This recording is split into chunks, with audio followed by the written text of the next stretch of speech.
Em esplêndido crepúsculo, enquanto o sol como um braseiro tombava para os lados de Hóstia, o espírito Quinto Varro, solitário e pensativo, chegou à ponte Sestio, demorando-se na contemplação da corrente do Tibre, como que detido por obcecantes recordações.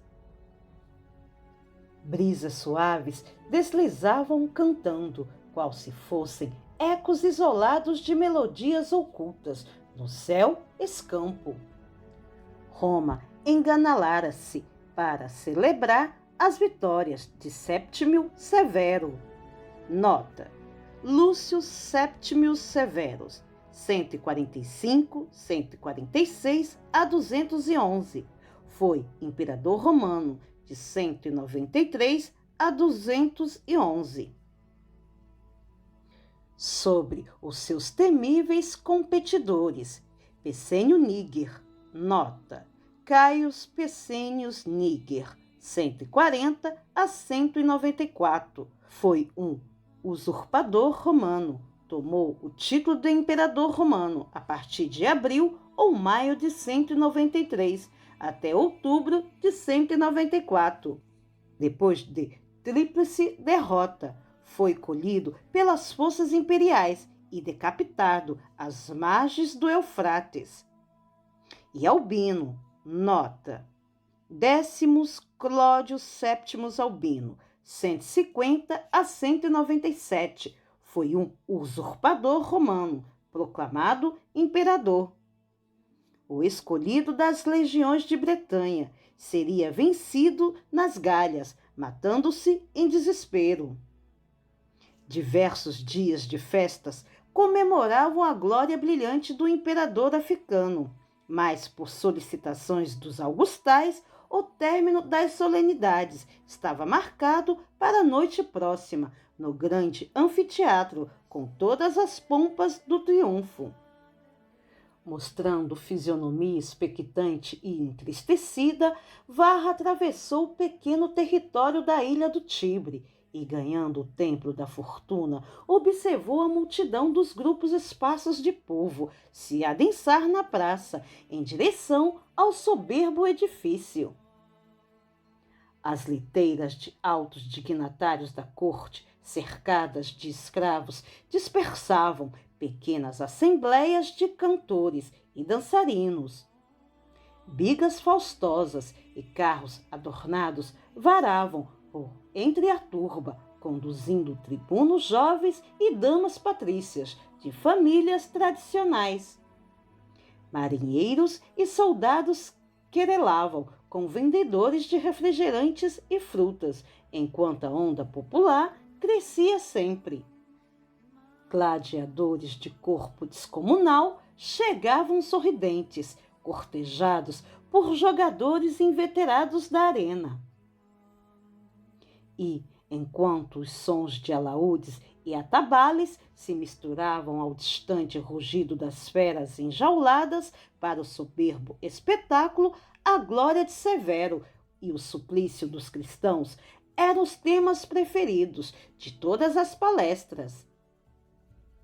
O viandante espiritual fitava não só a multidão ávida de prazeres, mas também as falanges bulhentas de entidades ignorantes ou perversas que dominavam nas sombrias comemorações. Varro tentou adiantar-se, revelando estar à procura de alguém, mas a pesada atmosfera reinante obrigou-o a recuar. Contornou o famoso anfiteatro, palmilhou as vielas que se estreitavam entre o Célio e o Palatino, atravessou a Porta Capena e atingiu o campo, dirigindo-se para os sepulcros da Via Ápia. A noite clara descera sobre o casario romano.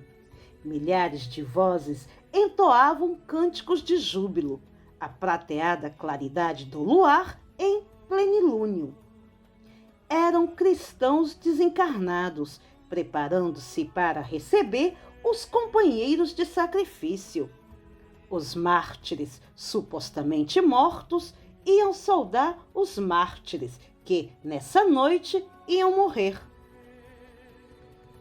Quinto Varro uniu-se ao extenso grupo e orou fervorosamente, suplicando ao alto forças para a difícil empresa a que pretendia consagrar-se.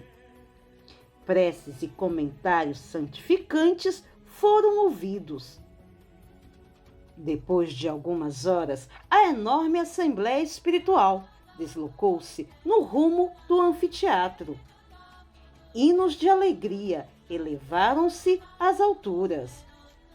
Não somente os mensageiros da Via Ápia alcançavam o anfiteatro em harmoniosas orações. Enviados do Monte Vaticano e trabalhadores espirituais dos grupos de pregação evangélica do Esquilino, da Via Nomentânea e da Via Salária, incluindo representantes de outras regiões romanas, penetravam o tumultuário recinto como exércitos de luz. Introduzidos na arena para os derradeiros sacrifícios, os seguidores de Jesus igualmente cantavam. Aqui e ali, vísceras de feras mortas, de mistura com os corpos horrivelmente mutilados de gladiadores e bestiários vencidos, eram retirados às pressas por guardas de serviço. Alguns discípulos do Evangelho, notadamente os mais idosos, atados em postes de martírio, recebiam setas envenenadas, incendiando-se depois dos corpos. Com o nosso próprio exemplo, as páginas vivas do cristianismo remissor. O Mestre crucificado é divino desafio.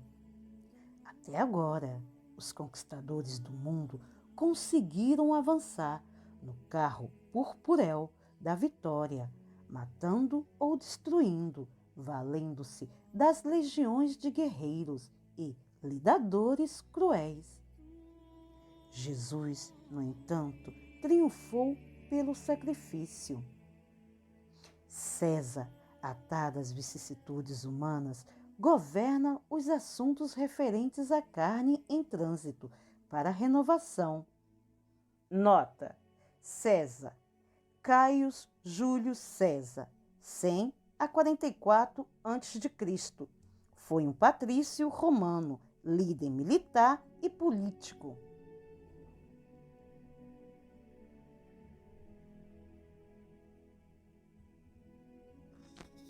O tribuno venerável fizera uma pausa, como que intencional, porque o som estridente de trombetas se fazia ouvir em pleno céu, dando a ideia de uma convocação para alguma batalha próxima.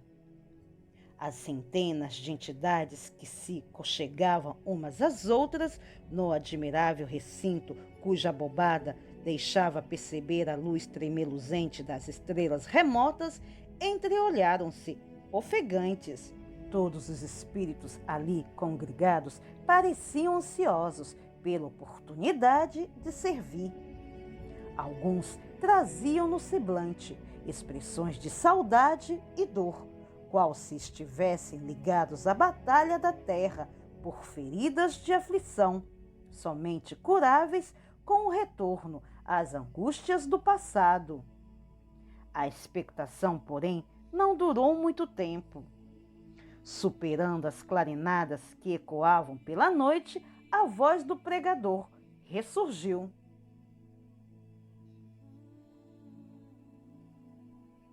Muitos de vós, amados irmãos, deixastes a retaguarda velhos compromissos de amor e desejais voltar ao áspero trilho da carne, como quem afronta as labaredas de um incêndio para salvar afeições inesquecíveis. Entretanto, devotados agora à verdade divina, aprendestes a colocar os desígnios do Senhor acima dos próprios desejos. Entendiados da ilusão, consultais a realidade, buscando engrandecê-la, e a realidade aceita o vosso concurso decisivo para impor-se no mundo. Não olvideis, todavia, que somente colaborareis na obra do Cristo, ajudando sem exigir e trabalhando sem apego aos resultados. Como o pavio da vela que deve submeter-se a consumir-se a fim de que as trevas se desfaçam, sereis constrangidos ao sofrimento e à humilhação, para que novos horizontes se abram ao entendimento das criaturas. Por muito tempo ainda, o programa dos cristãos não se afastará das legendas do apóstolo Paulo. Abre aspas.